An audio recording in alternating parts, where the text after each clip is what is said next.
Alright, so I'm driving back to Ohio. I decided I need to go back and get the rest of my stuff. I was going to leave it there, the things that I didn't immediately need as like a storage unit, but I have to realize that my stuff is not safe there, and it's not safe there. So I need to get back and get my stuff and get that over with. And it will probably be my last trip to Ohio for quite some time, I imagine.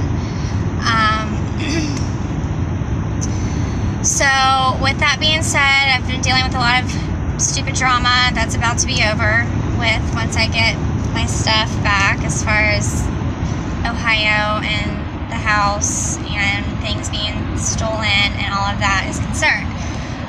But I was reminded of the story and I want to share it. So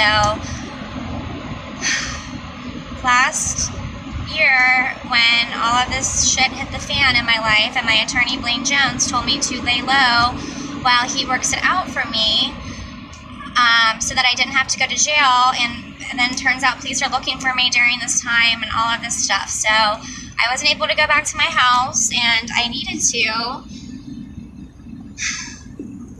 So I did one day, and I remember when I went there, I was feeling strongly that this is going to be the last time I'm ever at my house.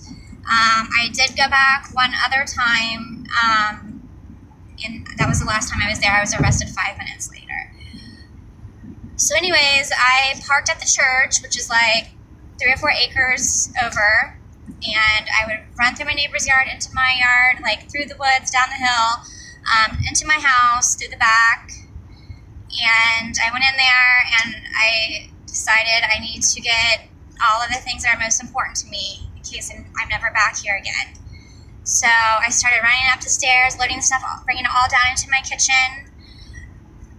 Baby pictures of my kids, baby books, essential oils, vitamins, the best of my wardrobe, all my Coach purses, important things of my kids, and I loaded it all up there in the kitchen, and then the banging started.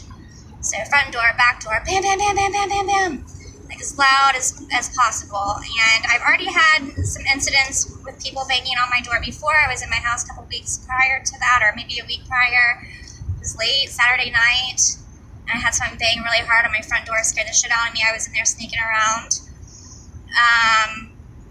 So they banged, and then at that time it was back door, front door, all at the same time. I was terrified. I honestly did not know it was the police. I was hiding. I did not look out. I thought it could be anybody. It could be Gino's girlfriend. It could be a hired hitman. Maybe the courts are after me. Well, they are, or I don't know, still are. It could be my attorney's wife. Who knows, at this point.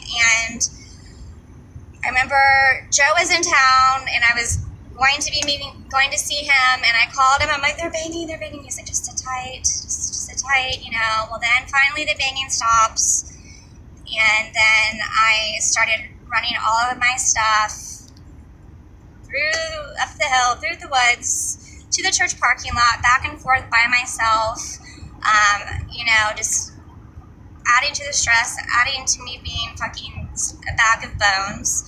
I get everything in my car, leave, I put it in a storage unit. Those are the things that my dad was responsible for, was the things in my car in my storage unit, which it's a stressful story, and I don't want to get into it. I guess I'll just save it for the book of what all has happened to that stuff. And then Jen was able to get some of my important things too that I wasn't able to get, and put them into a storage unit. And then it was too late for all of my furniture. My landlord had thrown it away, and all the rest of our clothes and my kids' toys and whatever was left. So anyways, I just wanted to tell that story because I just feel like that's such a crazy story. Then the next time that I went back, my cop friend, he told me, because I was talking to him during that time as support from cop, I guess. He was like, they can't come in. They can't come in, And I was like, they can bang all they want. So I was like, all right, I'll go back to my house then.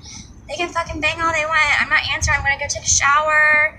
Da, da, da, da, da. Well, then something must have changed. So then I remember he texted me, they might come in. Like, he must have heard something. And so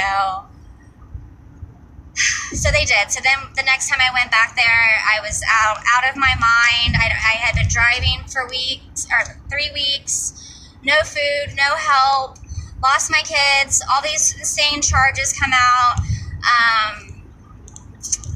And so at that point, I was just guns a-blazing, going back to my house, you know. And then that resulted in the police coming and climbing through my window. Bang, bang, bang, bang, bang, bang. I ran upstairs. I was on my knees. I called Laura. She was like, call your attorney. I called my attorney. He doesn't answer. Then the police are up there in the hallway upstairs by me and my kids' bedrooms. I just was on my knees. The 2 cops, they were looking for me for a while. They had been all over. They showed up at Jen's house. They showed up at my work.